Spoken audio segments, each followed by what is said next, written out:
कहिलेकाहीँ यसो समय भएर बसिरहेको बेलामा के तपाईँले पनि यस्तो सोच्ने गर्नुभएको छ? आफ्नो जीवनको बितिसकेको समयमा गरिएका केही कामहरू, व्यवहारहरू, भोगेका भोगाईहरू, बोलेका शब्दहरू अनि अरूले केही नराम्रो व्यवहार गर्दा घन्टौं मात्र नभएर कयौं दिन रोएर बिताएका समयहरू यस्तै के सम्झिनुहुन्छ कि नाइ? सम्झिँदाखेरि ती आँसुहरू बेकारमा फाले जस्तो अनुभव हुन्छ होला है।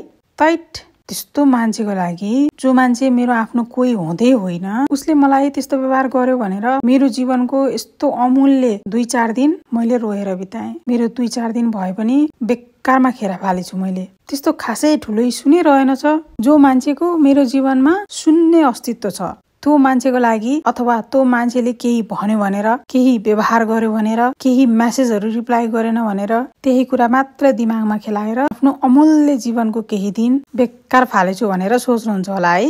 यसको मतलब के हो भने आज तपाईँ जुन पीडालाई सबैभन्दा ठुलो सोचेर रुनुहुन्छ, चिन्तामा बस्नुहुन्छ, त्यो पीडा केही समयपछि केही जस्तो नै लाग्दैन। त्यसैले त भनिन्छ समय एकदम धेरै बलवान छ। सबै कुराको औषधि समय हो। समयले सबै घाउलाई हिल गर्छ। त्यसैले नआत्तिनुस् है।